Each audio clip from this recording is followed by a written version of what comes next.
So you're starring in House of the Dragon, this amazing new TV show. It's the prequel to Game of Thrones. That is massive. Yeah, it's back shit. But also, we had a really successful predecessor. And so we're following in their footsteps. So we couldn't have gotten those numbers without the 8 seasons of Game of Thrones. And so we had big shoes to fill. Were you pretty nervous?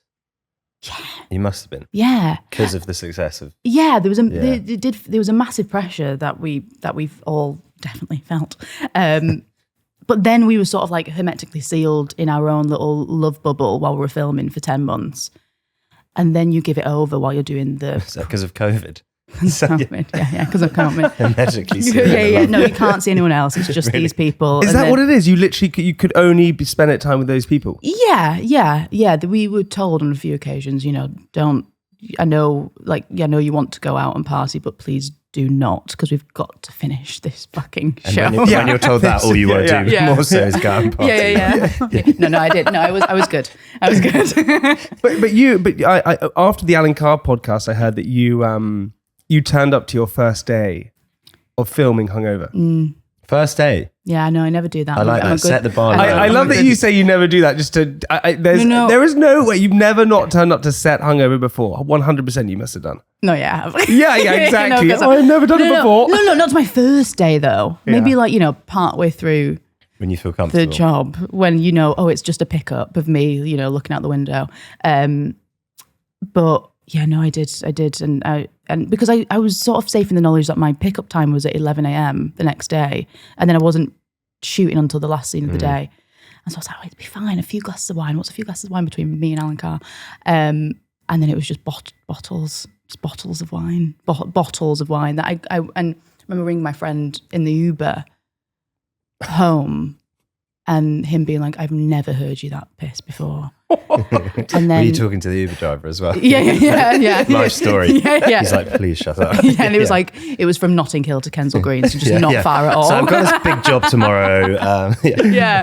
And then I went home. I tried to put my hair in a ponytail, fell over, ordered fish and chips, threw up, woke up, and I'd chipped my tooth in the process of all of that. Really slightly. You chipped your tooth? Yeah. Chip my tooth. It's just only tiny. On the fish and chips? On the fork, or falling down. I'm never that messy. I'm always usually quite together. But I think this was like pre-game nerves because you had the big day the next day. So you're like, maybe, or it was just heavily self-sabotaging. Yeah. But it was fine. I know which scene it is, and I've seen it, and you can't tell. So that's good. But how does it work with something like that? So you get the call up, you have this, it's the new show that's going to be massive. We know everyone who's watched Game of Thrones. It's massive. They love it. It's the biggest thing. So then they want to make the prequel House of the Dragon. That's a lot of pressure. It's also one of these things which is, it's sort of you can sort of be defined as these things. And I remember I read an article that you said that you were, at some points when you were going for the audition, you were a bit worried about being defined. Yeah, I was really reticent about doing it, just because there's I don't know, it's hard, isn't it? Because you don't want to bite the hand that feeds you, but also I'd worked solidly for 10 years and just been able to live this really lovely anonymous life whilst doing the things that I loved, and also being revered somewhat in my industry, and that was all that really mattered to me. So then to do something this massive, which will be the thing, like you said, that defines me and the thing that I'm most known for. But it won't be the thing that defines you. Let me retract that. It's not going to define you. But for a while it will be. I guess with the Game of Thrones, like the actors that came into that kind of were like fresh onto the scene, most of them. So they were like, that was the first that people got to know them. Whereas the audience have seen you in so many other roles. So like you won't necessarily be defined by this latest role, if that makes sense. Yeah, but I feel like we're also giving too much credit to the films that I've done, because not many people have seen those. They haven't. They haven't. I'm pretty sure they have. They're quite big. They haven't. So yeah, I will be defined by this for a while, but then hopefully it'll allow me to do, and I do love this show and I love all the people in it, but then also doing something this big does allow you to do other things that you really want to do as well. The hard thing that I think with your role, so you play Alicent Hightower, the Queen, and you have just, how the audience are watching it now, you basically just appeared on screens because you come in episode 6. Yeah. So you almost have to copy the younger Alison, right? You have to. So the actress who I forget her name Emily Carey. Emily Carey, who's incredible. Yeah, wow, she's amazing. She's amazing. How does that work? Because you have to have similar mannerisms, voices, all these kind of things. So how does that work in terms of when you want to act that way? Was all the casting director and the producers and the directors. I mean, we never had a conversation where we would be like, well, I'm doing this. Oh, really? You're putting your hands like that? Okay, well, I'm going to put my hands like that too. Does it not? I would think that's what would happen. We were not that we were like purposely kept separate, but we were filming all at the same time. So there was 3 units going on. And so there was a unit at the same time doing episodes 1 to 5. And then we were also filming, 6 to 10 at the same time. And so there just never was this like, I just didn't feel like I could impart anything onto her.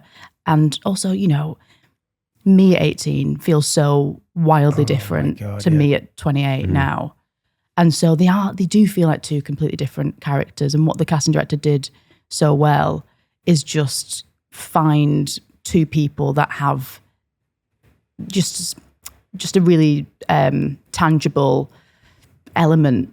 That energy that strings and it you together. both look. I mean, it's so similar. Similar. It's wild. I know. It's amazing. But I always think, so you step in at episode 6, and I saw this very funny interview, and I can't remember where I saw it. Maybe it was Jimmy Kimmel.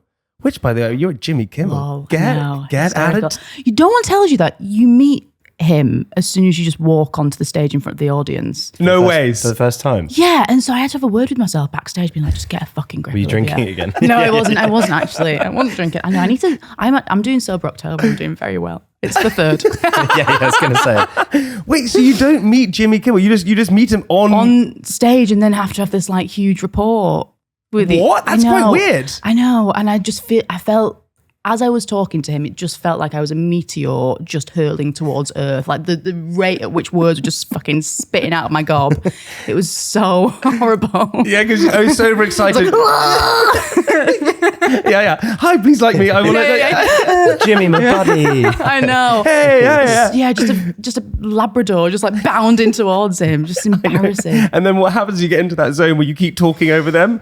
Not that you did that, but that's what I do. You keep talking over them, and then you're like in your head thinking, I just need to slow this down because I'm acting way too keen. But you're also rapidly analysing at the same time. So I'm just like, well, that died. That joke just died. That died. And then you're like, there's nothing from the audience. And it's, oh, God. Do you find doing that stuff more nerve-wracking than doing like the biggest scenes? Yeah. Really? Because you have to be you, yourself. Isn't it? Yeah, and it's just, I mean, and then you're being judged. It's fine being judged as a character. I can deal with that. Or like if someone says my acting was whatever in a certain scene, whatever, it's fine. That's their opinion. But like being judged as yourself is just harrowing. Yeah.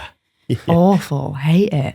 Is that intimidating? Because as we said, the series is just enormous now, and it's going to get bigger and bigger and bigger, and more people are going to start watching it, and it's just it's going to go everywhere. What happens is that, as an actor, you can hide behind characters and that's what you can do. So you become different people and maybe you are that strong that I think with you, from what I know you is that when you act well and you don't act well. So whatever goes around you, you're like, okay, fine, I could ignore that. But you are, as we said before, opening yourself up now to have criticism or positives or from different things, from who you are as a person. That's intimidating, right? Yeah. Yeah, because you can't change that. That's so intrinsic to who you are, and I don't know. I've always got a bit of a barometer for bullshit and fakery, and I always want to come. You sense a lot of it in here today. Yeah. No. It's going wild right now. No. I don't know who you are, Alex. You're not opening up. Sorry, I will. Your arms are still folded. Just let these shakes calm down. Why are your arms still folded? I don't know. I said part 2 it'll happen. What time did you land? Late last night. What time? It was like 10ish. Oh, okay, that's not too bad. Yeah. You've had 8 hours? Yeah, okay. I slept like probably 5 hours. Okay. Yeah, I had a lot to think about, a lot to unpack in bed. What is it like? So first day of set, as you said, you get out there, you're hungover. You haven't really met anyone yet. in terms of the cast, or have you met No, people? we've been doing rehearsals for like 3 to 4 weeks. So we knew everyone quite well by that point. But again, like we couldn't go out for dinner or break bread because we were in lockdown. So we just knew each other as professionals. Apart from me and Emma. Me and Emma had gone for walks and been for dinners and stuff. But yeah, so it's really... Do you rehearse? I didn't realise you rehearse. We rehearse quite a lot. This is the most... Rehearse? What were you expecting? They just walk onto set and they're No, like, but I think you... bang. Well, I No, think this was quite sometimes- extensive, this rehearsal period. It was amazing. Because then also Emma and I got to act out scenes from earlier episodes of when Rhaenyra and Alison were friends and they had this like, really intense bond, love for each other. And so Emma and I performed just to get those like memories in our bones a little bit, which was really helpful because, you have to have an intense love to then feel intense hatred. Yeah, because you do, because you're so close with each other just in personal life, but then you're sort of enemies, and how does that work? Because that's quite a hard... Oh, it's easy. I find that really easy, yeah. I don't know. I mean, so the episode 7 airs today, the 3rd of October in the UK. And me and Emma have this huge fight scene towards the end, and we were pissing ourselves. We shot it for 5 days, and we were going absolutely insane. Like we were crying, laughing. We could not get through it. While you're on set. While we're on set, just because when you're shooting a scene that's 10 pages long for 5 days straight, you just go start to lose it, like go loopy. Bananas. And it was so hot. They had all the fires lit. We were in this huge costume. I'd put thermals on, so I was having an absolute heart attack. Do you like getting sweaty on these? It's always hot. All this hair as well. It's like a rug. Everything's so hot. Everything's so hot. And I had this wefted. Oh my God, it was just so... And also, I've been wearing that costume. We'd shot prior to that scene in Cornwall. That's where we started for 2 weeks, and my costume hadn't been washed, and so I was just stinking. And I was going up to Paddy, being like, "Can you smell me?" And he was like, "Yeah, get away from me." Oh my! Yeah. Does it happen sometimes where you have 5 pages, you shoot it for 10 days?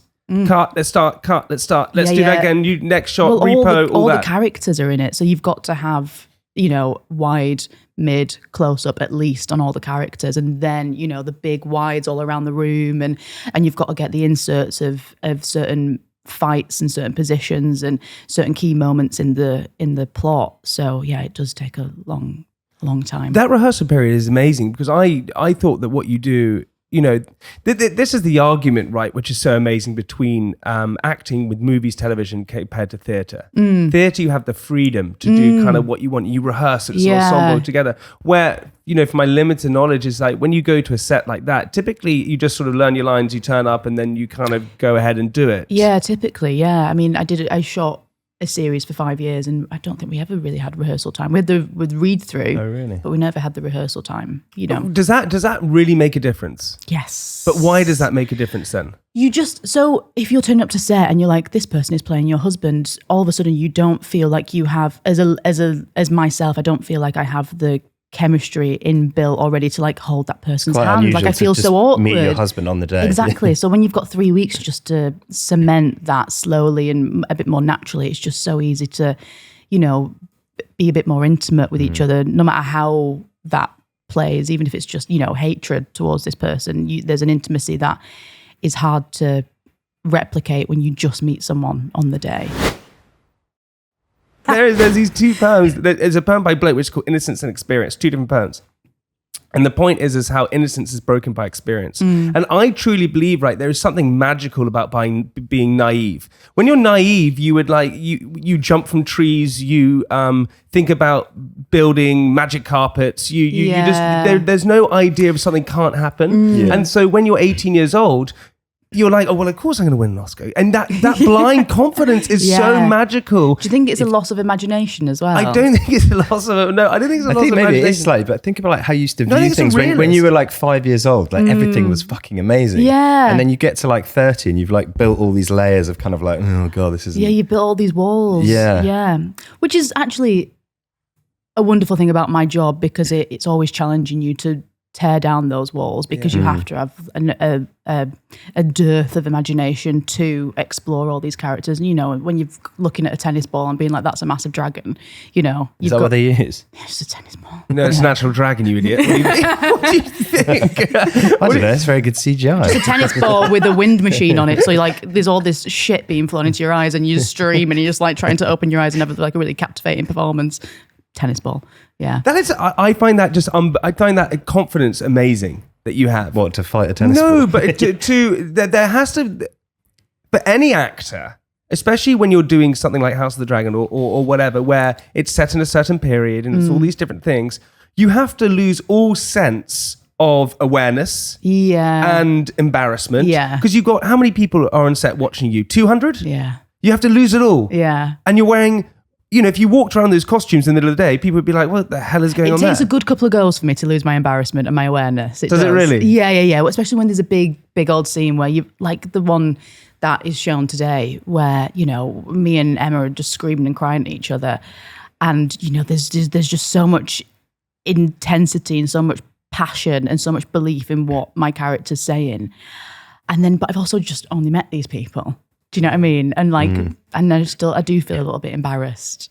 No, it's fine, but it's amazing. You're so right. You know, the idea of love and hate are so closely connected, right? So when you love someone, that's why you can hate them so easily, right? That's why relationships can be so turmoil, right? Because you're so in this like passionate moment. So to be such good friends with Emma, that's exactly, you're so right. You can easily flip that in your mind to hate, and that's why it works in the show so well. And also get in their face as well.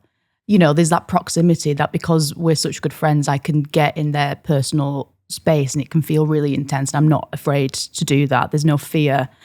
Yeah, it's great. It's so exciting. Also, they are the most incredible actor I've ever seen in my whole... there was moments where they're acting, I'm just like... they're so good. They're so good. It's amazing. What, you're seeing this guy, God, that is... Yeah, I was taken out of it. I was like, wow.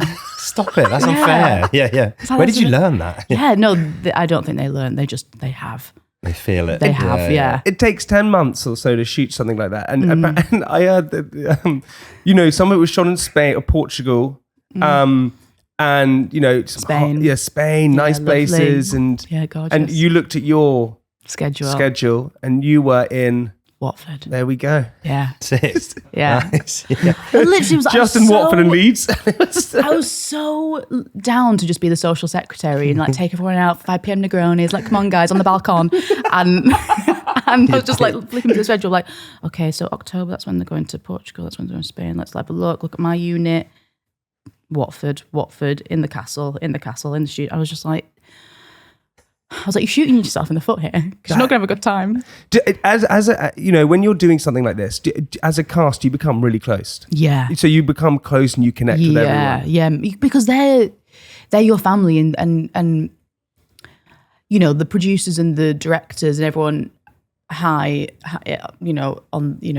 upstairs. Yeah. They all have so much to deal with, and so we sort of become our own protectors and our own confidants, and just a friendship is developed so quickly. Deeply, isn't it? And it's so strange. You're spending 14 hours a day with them. I know. You know, for 10 months, that's a lot.